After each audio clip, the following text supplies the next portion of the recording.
My dear friends, Anglo-Indians across the country and Anglo-Indians living right across the diaspora, as well as our friends and well-wishers, on behalf of the governing body of the All India Anglo-Indian Association and our members spread across 63 branches across the country, I extend our greetings and good wishes to each one of you on Anglo-Indian Day, today, the 2nd of August. Today, I will divide my message into two parts, a tribute followed by a prayer.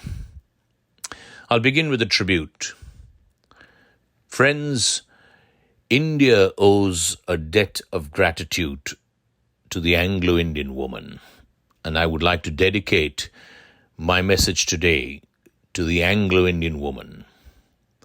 While those of other communities stayed home more than 100 years ago, the Anglo-Indian woman stepped out of her home with a handbag full of courage and a demeanor full of confidence to earn an honest living.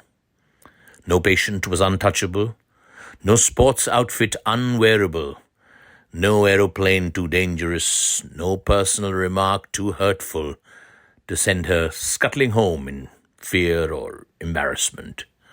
She pioneered the movement for the emancipation of women in India, not via activism and protests, but by sheer determination to go out and work. That and the courage of her conviction. She was the lady with the lamp who showed the way to the other women of India. And unlike most others, she had the support of her family. Not their permission, she didn't need that. Hard-working, efficient, she fought the big fight against vicious, ugly stereotyping and changed people's perspectives of the working woman, their closed mindsets, and she laid the foundation for women, particularly in urban India, to step out, stand up, and be counted. And incredibly, this didn't distract her from her role at home as a wife or a mother or a sister or as an aunt or a daughter, often taking care of her family. But you may ask, haven't women belonging to all communities made significant contributions? Of course they have. And that's exactly the point I'm making. They have, especially over the last 4 or 5 decades in independent India. In spite of the challenges they've faced and continue to face in this highly patriarchal society that we live in our country. But friends, it was the Anglo-Indian woman who showed the way a little more than 100 years ago. Picture that, 100 years ago. Picture thousands of women leaving their homes, wearing what was then considered strictly male attire, uniform, and being part of a war effort. Or being the only woman at a meeting in a smoke-filled boardroom of men. Or nursing a wounded soldier, which meant cleaning him or seeing him helpless, even naked. Or tending to a critical patient, not knowing whether he belonged to what others may have thought of as a touchable or untouchable caste or a religious community that had slaughtered members of your family in a bloody riot sometime somewhere. Circumstance, religion, mindset, and social taboo did not permit women of most other communities to step out, get a job, or pursue a career, even if they wanted to. But into such a scenario walked the Anglo-Indian woman, boldly and confidently, grabbing the opportunities that circumstance, a positive mindset, and the lack of social taboo in which they were pioneers. With independence came the uncertainty of whether she could continue to wear a dress to work and work alongside her male colleagues. The answer came very quickly and without a fuss. Of course she could. That is, if she could continue to handle or ignore what many people thought or said about her. Well, she did.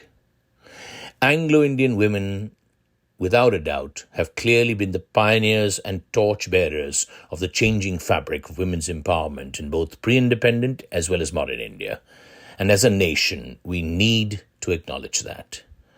Today, Almost every young girl in urban India aspires to go out and work, many of them with the support and encouragement of their husbands and in-laws, their heads held high, dignity intact. Though they are still fighting the odds in this male-dominated nation, young women in India are taking giant steps in proving their worth and living their dreams. But it all began with the Anglo-Indian woman, and we salute her. Now for the prayer I referred to at the beginning of my message. The reality, friends, sadly, is that so many women, even in the India of today, continue to live in villages and cities in a constant state of compromise, insecurity, some even cowering in fear. Their rights often obliterated, the wrongs against them often not corrected, highlighted, or even thought of as important enough to be talked about. Come, friends, let us pray, hope, and work towards an India where women are safe and secure, not oppressed and overpowered, be it in our homes, workplaces, farms, fields, and on our streets, where they can live with their dignity intact. It's high time we stop doing mere lip service to our great country as our mother, Bharat Mata. It is high time we put it into practice, starting with politicians and professionals, leaders, followers, the media, the administration, those influencing and those being influenced, at home, in the workplace, on the streets. You, me, every you and every me. We proudly proclaim that ours is the largest democracy in the world, perhaps the fastest growing economy too. Indeed, it fills our hearts with pride and joy.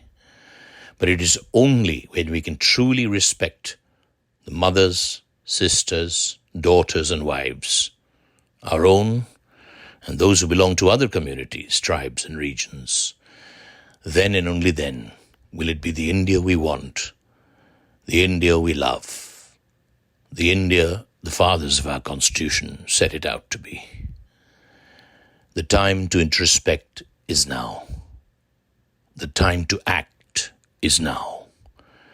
The time to speak is now. Not a day later, now. Jai Hind. God bless. Take care. Happy Anglo-Indian Day.